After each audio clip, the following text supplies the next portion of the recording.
What the Crimeans maybe want to secure themselves from are the scare tactics being employed by some of the radicals in Kiev. Rioters there got their hands on firearms during the uprising and appointed themselves in control.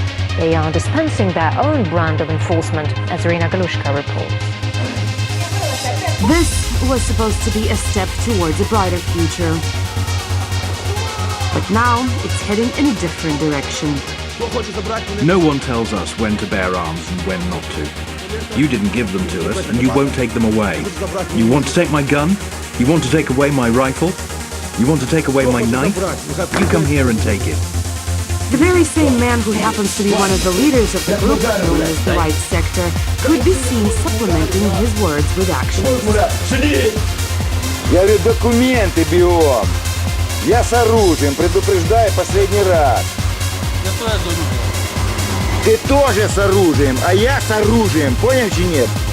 Right Sector, the militant arm of the Maidan, has taken over 2 floors in Kiev's central hotel.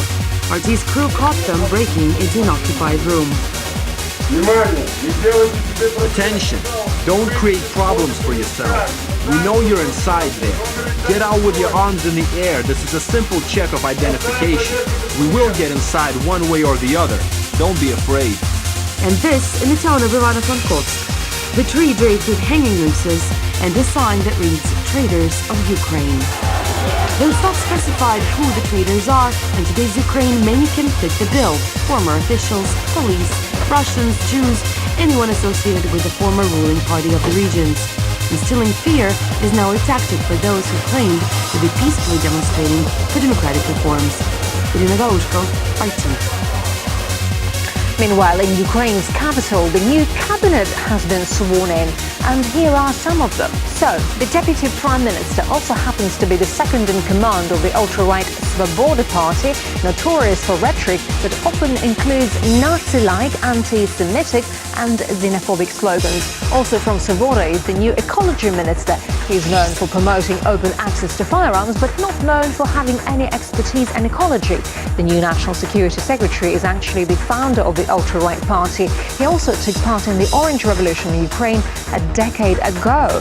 The Education Minister has in the past promoted academic censorship and is also a member of another far-right party, while the new Anti-Corruption Bureau chief is a supporter of the radical right National Defense of Ukraine party, and the Interior Minister spent some time on Interpol's wanted list and was briefly detained in Italy in 2012, accused of stealing $500,000 worth of state land. So the opposition government is barely a week old, but it's already losing top staff. Boris Tarasyuk, a former foreign minister and proposed vice premier for Euro integration, has declined to take up the position he's been earmarked for. In a Facebook post, he listed why. Among the reasons is that it's largely a trophy job and that he was never even officially invited for the role. Meanwhile, NATO is in a spin over snub military drills being staged by Russia. The alliance is concerned that the maneuvers may be sending the wrong message, with Ukraine crumbling on Russia's doorstep. Taban has been following the reaction. If you've read the paper or watched the news these last few days, it would be understandable if you're feeling a little anxious. After all, just look at these headlines. Russia flexes its military muscle. Putin orders militaries to readiness, and the U.S. wants Russia not to intervene. Now, to someone out of the loop, it all sounds like a bad plot from a very bad World War III movie. What's worse, it's not just the ad revenue-hungry news outlets peddling this. It's Western defense ministers and even NATO. Now, the alliance says that Russia is holding military exercises now is being provocative, irresponsible, and, according to some of its members, even dangerous. Now, a serious charge by any measure, except one that NATO and its members don't take very seriously when it comes to their own gains. In fact, NATO drills often appear to be as much a political message as a matter of readiness. And you certainly don't have to look very far for those examples. In 2012, at the height of the Iran-US nuclear program standoff, Washington staged what was its biggest ever naval war game. Almost within viewing distance, from the Iranian beaches. Now, the next year, the U.S. invited 41 countries, their battleships, aircraft carriers, and submarines to play pretend war on Iran's doorsteps. Last November, as China and Japan verge on armed conflict over disputed areas, islands, the U.S. launched its annual drills with Tokyo.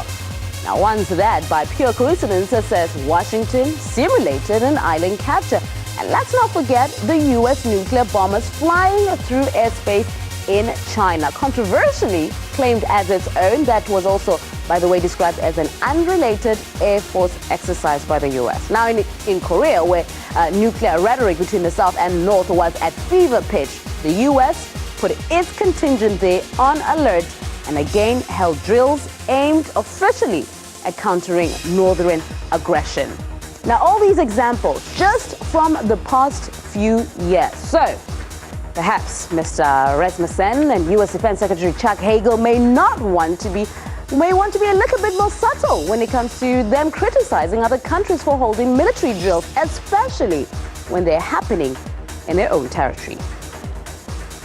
Russia's military drills were pre-planned and have nothing to do with events in Ukraine. That's what Foreign Minister Sergei Lavrov told his American counterpart John Kerry. The two were discussing possible solutions to Ukraine's crisis in a telephone call, and both stressed the need for calm.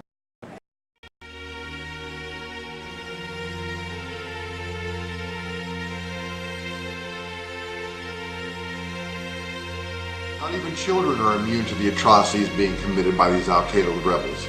Well, I guess they're not rebels anymore. They're in charge of the government now. In a scene harking back to the Crusades, this young boy was impaled on a metal pole by the advancing Al-Qaeda terrorists. Let's just call them that. What his crime was, we'll never know. What the hell kind of people are these? Do we really want these people in charge of Libya? Look at what we've done. My God, I have never been so ashamed of my government as I am today.